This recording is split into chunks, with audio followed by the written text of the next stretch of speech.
Ulama-e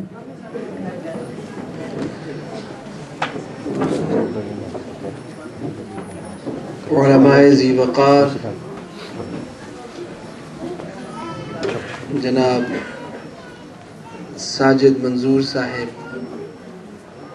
and respected members of his family,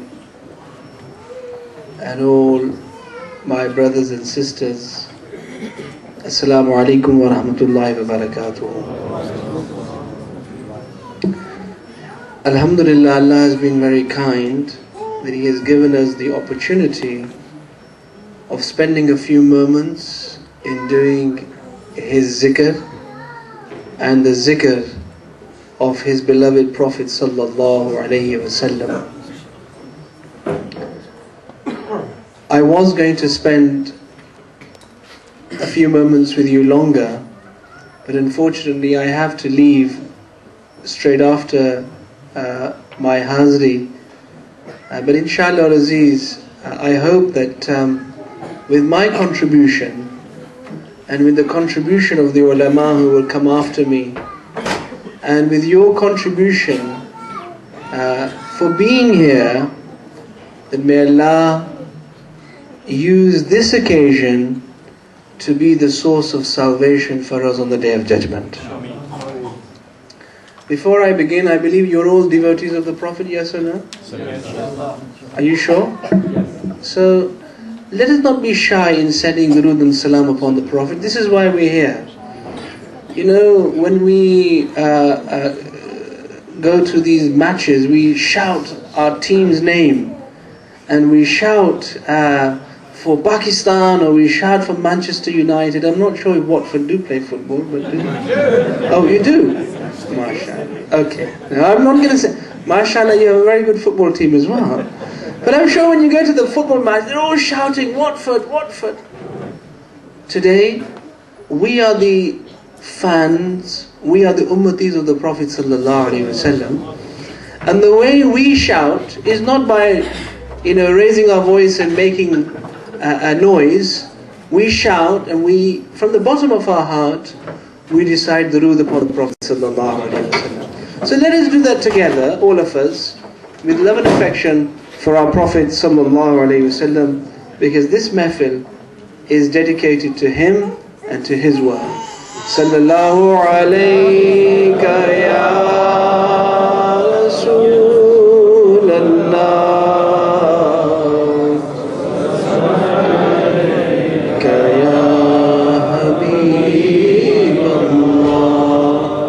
I'm sure that there is still a space between your reading and the roof. We have to try and fill this gap up. With your love, I want you to really, the ulama are going to speak to you after me, and to make them realize that they've come to a vibrant community. Let us fill this hall with the sound of durood upon the Prophet sallallahu alaihi wasallam. Together, sallallahu alayka ya Rasul.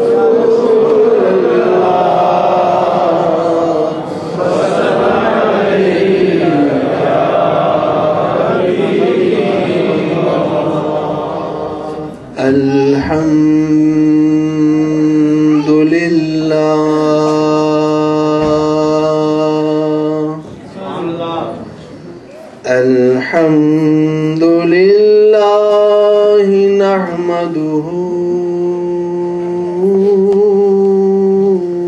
wa nasta'inuhu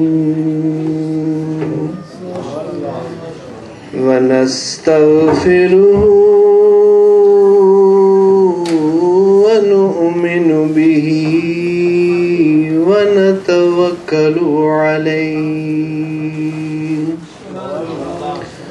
وَنَعُوذُ بِاللَّهِ مِنْ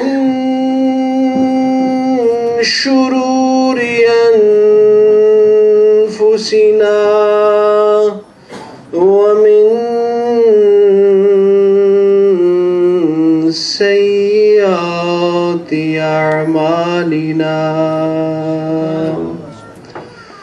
مَنْ يَهْدِهِ اللَّهُ فَلَا مُضِلَّ لَهُ وَمَنْ يُضْلِلْهُ فَلَا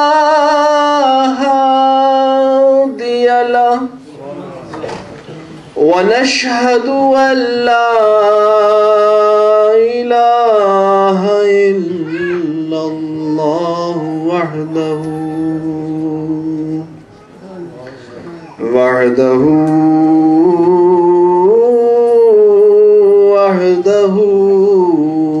لا شريك له ونشهد أن سيدنا ومولانا ومحبوبنا ومحبوب ربنا وبشيرنا ونذيرنا وملجأنا ومأوانا ونور أولنا ونور آخرنا ونور ظاهرنا ونور باطننا ونور إسلامنا محمدا عبده ورسوله صلى الله عليه وعلى آله وأصحابه وأهل بيته وعترته وأحبائه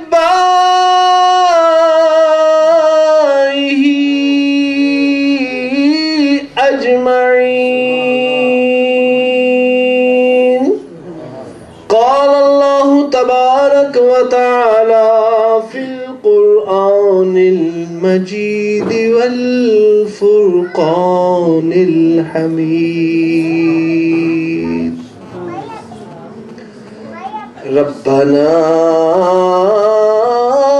وابعث فيهم رسولا منهم يتلو عليهم آياتك ويعلمهم الكتاب والحكمة ويزكيهم إنك أنت العزيز الحكيم.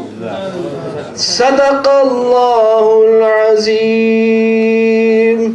إن الله وملائكته يصلون على النبي يا أيها الذين آمنوا صلوا عليه وسلموا تسليما.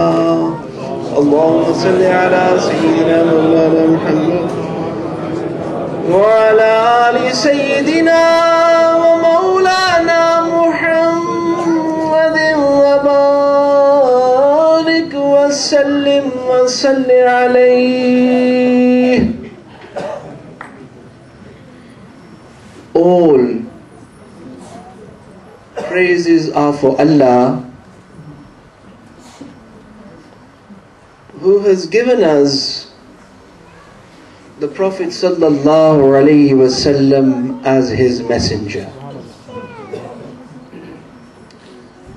Allah has given many Anbiya Kiram to many communities, but we as the ummatis of the Prophet sallallahu alaihi wasallam are extremely fortunate that we had a Nabi sent to us who was the Imam of all the Anbiya. Please remember, each Nabi came with his own particular power, with his own particular speciality. But our Rasul sallallahu alaihi wasallam, our Prophet, is such that he was the fountain of all these prophets.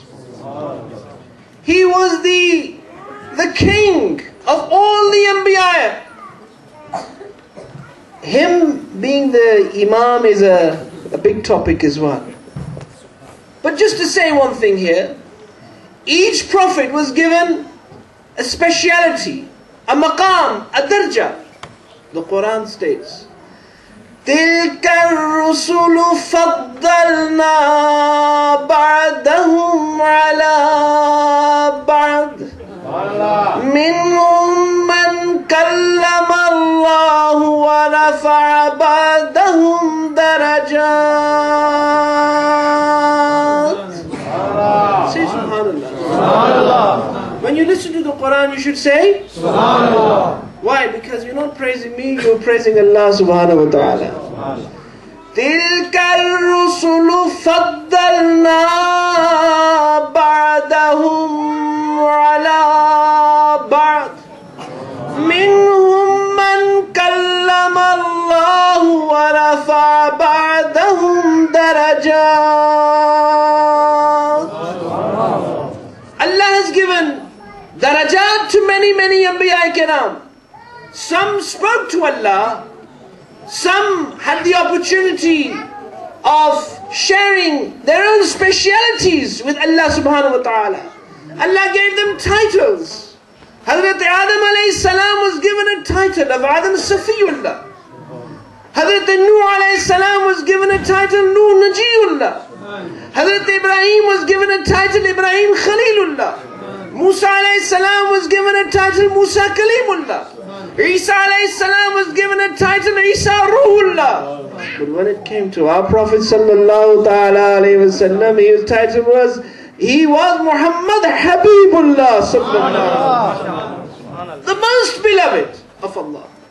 This in itself is a topic which I don't want to go into, because we would be diverting from that issue. So what I want to talk about today is the Prophet sallallahu alaihi wasallam and his family. MashaAllah, Nare Takbir, Allahu Akbar, Nare Risala, Ya Rasulullah, Ulama Ahl Sunnah, Zindabad.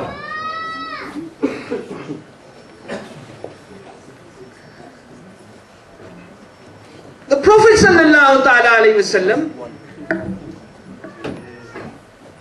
he comes from a lineage which we, the Ahl Sunnah wal Jamaat, believe is pure. Is what? Do you doubt that? Well, say it then. We believe that the Prophet sallallahu alaihi wasallam's lineage is pure. It cannot be impure. Let me take you back a little bit. At the time of Hazrat Ibrahim alayhi salam, we all know Hazrat Ibrahim alayhi salam. Hazrat Ibrahim alayhi salam was known as Ibrahim Khalilullah, the friend of Allah subhanahu wa ta'ala. And he was such a friend that Allah said to him, Ibrahim alayhi salam, I want you to go into a place called Makkah. Before we knew it as Makkah, this place I want you to go, and I want you to establish a house over there, my house, and I want you to establish your community in this place. Now those of you who have been to Makkah, you will see that Makkah is full of stones. It's full of mountains. It is incredibly hot. It is extremely uncomfortable in the heat. And at the time of the Prophet sallallahu alaihi wasallam and before, especially at the time of Hazrat Ibrahim alayhi salam, there was hardly anything there. But Allah in His wisdom, Allah in His knew what the significance of this house of God was going to be. The verse of the Quran, Inna awwala baytin wudi'a lin-nas lalladhi bi Bakkata mubarakan wa hudan lil-alamin.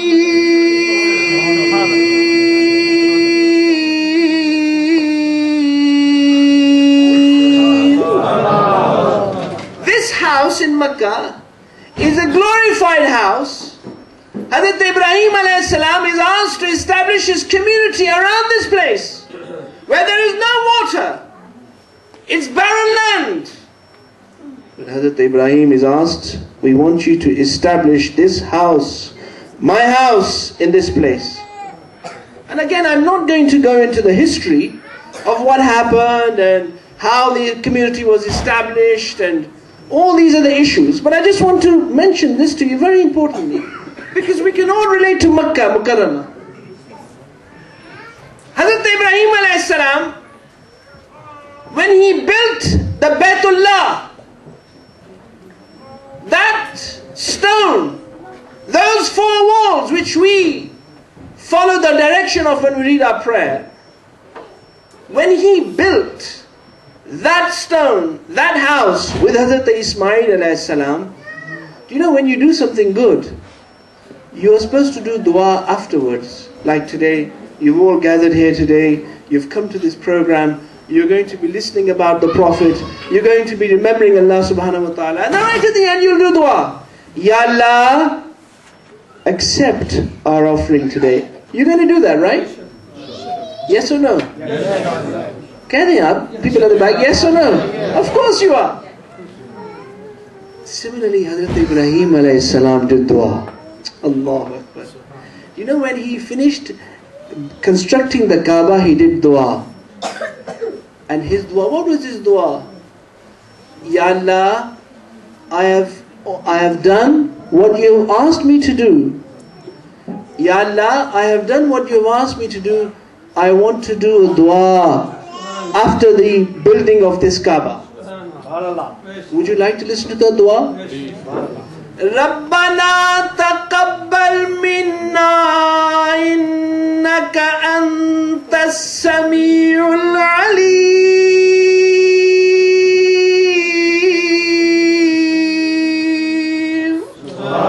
Say subhanallah. The dua of Hazrat Ibrahim alayhi salam. Ya Allah, you asked me to build the Kaaba. I built this with my son. Ya Allah, I ask you to accept this prayer and offering on my behalf to you. Do you think Allah Ta'ala accepted his prayer? Yes or no? Yes. Of course he did. Why? Because the Prophet sallallahu alaihi wasallam told us about Hazrat Ibrahim alayhi salam's dua being accepted in the Quran. If his dua was not accepted, the Prophet would not have mentioned it. But when he finishes building the Kaaba, he says, Ya Allah, accept this offering on my behalf. Would you like to know the second dua he did? Hazrat Ibrahim alayhi salam with Hazrat Ismail alayhi salam. Remember, Hazrat Ismail alayhi salam is also a prophet. And to talk about him, we need another subject. We need another mehfil to talk about the life of Hazrat Ismail alayhi salam. I'm just skipping through what I want to say. The next dua, when he finishes the Kaaba and Allah accepts the building of this Kaaba, he does dua. And this dua, Hazrat Ibrahim alayhi salam does, and Surah Baqarah, if you are interested, Surah Baqarah talks about these, mentions these verses. And Hazrat Ibrahim alayhi salam, when he does dua, that Ya Allah accept what I have given.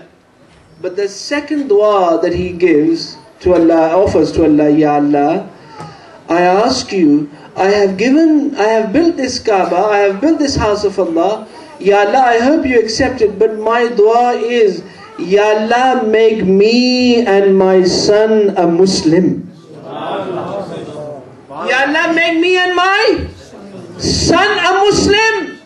Not only that, Ya Allah, not only make me and my son Muslim, but Ya Allah, I do dua that in my generation, in the children that I'm going to have, in my family, I want you to create the ummah of Muslims from me, from this Hazrat Ismail alayhi salam. So dua of Hazrat Ibrahim alayhi salam was done so that he could actually ask Allah, Ya Allah, I want to be able to produce children who are Muslim. But there was one special dua that Hazrat Ibrahim alayhi salam wanted to do. Because he knew what was going to happen. And the dua, after he did dua asking Allah for accepting the building of the Baytullah Sharif, he did dua that may Allah make him and Hazrat Ismail alayhi salam faithful Muslims. He does dua that may Allah make his generations Muslims. And then Rabbana wab'as fihim rasulam minhum yatlu alayhim ayatika wa yu'allimuhumul kitaba wal hikmah wa yuzakkihim innaka antal azizul hakim.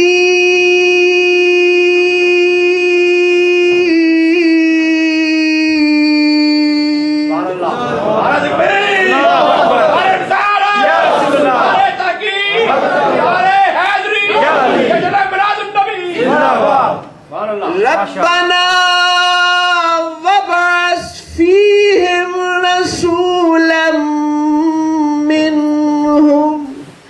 Ya Allah, I do dua that me and my son, we become Muslim, our families become Muslim, our generations become the Muslim Ummah. But Ya Allah, I do dua that from my family comes Muhammadur Rasulullah. And what is the Prophet's objective? What is the Prophet's mission? Even those people who say that doing the milad of the Prophet sallallahu alaihi wasallam, Hazrat Ibrahim alayhi salam already did milad of the Prophet. Subhanallah. He's already talking about the arrival of Muhammadur Rasulullah sallallahu alaihi wasallam.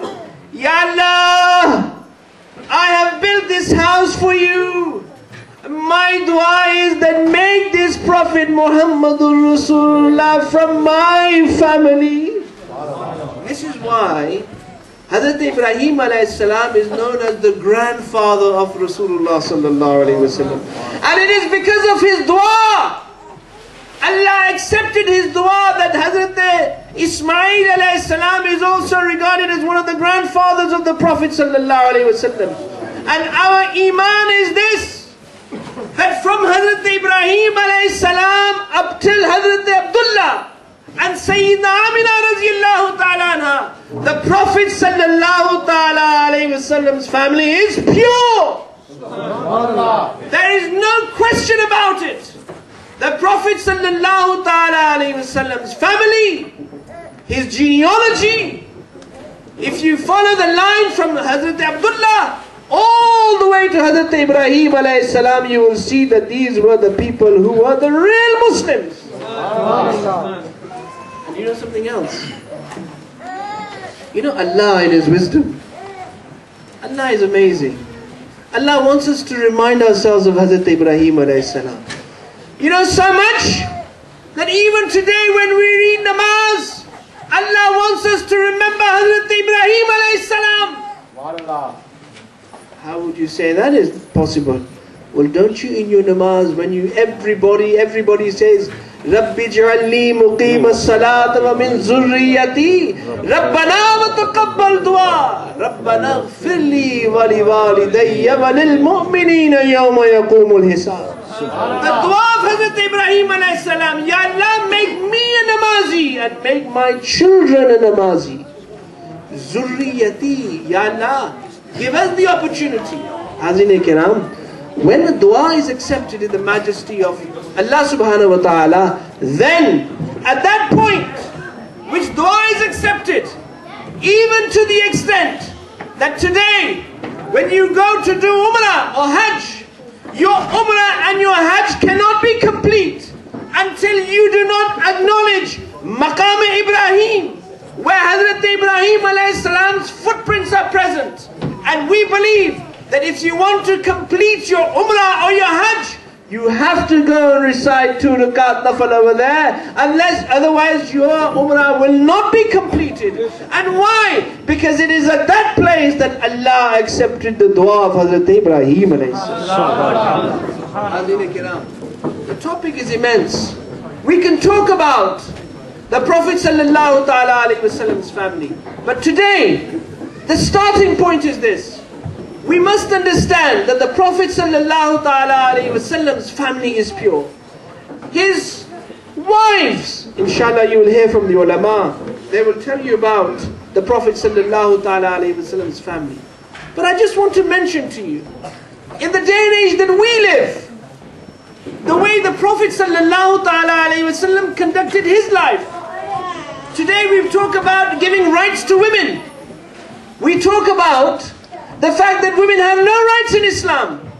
I often say to people, and especially our non-Muslim friends, I say, listen, you talk about the rights of Islam for women. We who want to do Hajj, if we do not follow the footsteps of a woman, our Hajj and Umrah is not complete. Bibi Hajra, she ran between the mountains of Safa and Marwa. Allah enjoyed the running so much. Allah loved that running so much. Allah loved the fact that she ran for water between the mountains of Safa and Marwa, that Allah called the mountains of Safa and Marwa as his signs.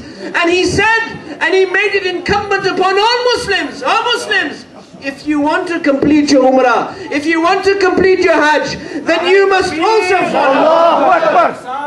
Ya Rasulullah. Ya Rasulullah. Zindabad. Zindabad. If you want to complete your Hajj and Umrah, then you must follow the signs of this woman. You must follow the footsteps of this woman. Where she ran, you must also run. Where she walked, you must also walk. Why? It shows us that we acknowledge and respect our pious women, and we follow. And this is why today, alhamdulillah, our Hajj and our Umrah cannot be complete until we do not follow the footsteps of Bibi Hajra. The point which I'm trying to make to you is this, that our understanding of the women in Islam, and especially the Prophet sallallahu alaihi wasallam's family. Talking about families, you know, if you look at the life of the Prophet sallallahu alaihi wasallam, especially his domestic life, the life he spent with his wives, if you, the ulama will speak to you, if you look at the lives of each wife with the Prophet, was an example for us all. From his mum, all the women in his life, starting from his mum, from his mother, his wives, his daughter, all these family members, if you study each and every aspect of their life, you will see a lesson for us all. And I'll tell you something. You know, today we live in an environment where people talk very openly against Islam, thinking that we are people who degrade women and we don't give rights to women. And the Prophet ﷺ's married life gives us many, many examples. You know, I went to a function and one man said to me that, you know, here in this country the divorce rate is very, very high. Everybody is getting divorced. And trust me, I'm a lawyer. I've also experienced some really funny excuses where divorce is concerned. But you know, I went to a function and this man said something which was very important. I want to share that with you. Especially women from the, people from the Indo subcontinent. He said, you know, in the first year of marriage, when we get married, in the first year of marriage, the husband talks and the wife listens. And the tea to be served at this particular time. he's obviously, expressing his authority. So in the first year of marriage, the husband talks, and the wife, poor wife, has to listen. And after a year, the wife has finally sussed him out, and she knows his weaknesses. So in the second year of marriage, she talks and the husband listens. And you know what happens in the third year of marriage? They both talk and the neighbors listen. And that is the sad reality. Our married life, our family life is being destroyed because we are not looking at the life of the Prophet sallallahu alaihi wasallam. We are not looking at the family life of the Prophet sallallahu alaihi wasallam. What did the Prophet sallallahu alaihi wasallam do? Did he just come to reconfirm all the mission of all the Anbiya? No. He came to set as an example. Do you know that Hazrat Khadija radiallahu ta'ala anha, the Prophet sallallahu alaihi wasallam said, I can repay everybody, but I cannot repay Khadija for the service that she has done for Islam. Hazrat Khadija radiallahu ta'ala anha, the first woman who accepts Islam. You will hear from the ulama. She, amazingly, is the employer, and Rasulullah sallallahu ta'ala alayhi wasallam is her employee. Have you ever considered the relationship of an employer and employee? Come, look at the life of the Prophet sallallahu ta'ala alayhi wasallam, and look at the dynamics of the relationship of employer and employee. That in itself is something to examine. The Prophet sallallahu ta'ala alayhi wasallam's wives, they were Mu'mineen, they were the mothers of the Mu'mineen. The way the Prophet sallallahu ta'ala alayhi wasallam interacted with them. And remember, those women, the Prophet's family, they have a huge service to Islam. Even each wife, the ulama will talk to you about each individual wife's qualities and their attributes. But can you believe the leader of the Islamic State is coming to Sayyidina Aisha radiallahu ta'ala anha and asking Sayyidina Aisha radiallahu ta'ala anha, can you explain to me what your legal opinion is on this particular issue? What would the Prophet sallallahu ta'ala alayhi wasallam would do if he found himself in this situation? The wives of the Prophet became narrators of our hadith. They supported the Prophet. And the Prophet sallallahu ta'ala alayhi wasallam gave us an example how to have a family life, how to conduct a family life. And that example needs to be passed on to you, needs to be passed on to us, and especially Muslims living in this country. Why? We are living in an environment where there is no concept of sharm or haya, there is no concept of adab, there is no concept of understanding.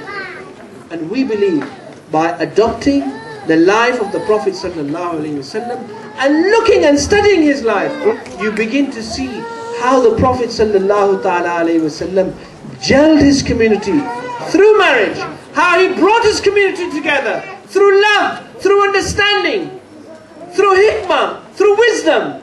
And this is the principles upon which we need to look at the Prophet sallallahu alaihi wasallam's life. I hope that through this occasion you will be in a position to analyze the Prophet sallallahu ta'ala alayhi wasallam's glorious life, his relationship with his family, his household, and their contribution to the development of Islam. I hope inshallah al-Aziz that Allah accepts your coming here today, and Allah gives us the opportunity of continuing to remember our pious women, our pious family of the Prophet sallallahu ta'ala alayhi wasallam. I hope inshallah al-Aziz that Allah gives blessings to this community, and especially to you all who have come here and that have taken part in this. I give thanks to the al-Lawh Institute for giving me the opportunity for speaking to you. I hope that may Allah accept this contribution, and may this be a source of blessings for me and you on the Day of Judgment. I would love to stay and carry on, but I have to go to another commitment, inshallah. If I have the pleasure of speaking to you again, I will. وَمَا عَلَيْنَا إِلَّا الْبَلَاغُ. Nara Takbir! Nara Risalat! Ulama al-Sunnah! जिंदाबाद, जश्न मिलादुन नबी, माशाअल्लाह।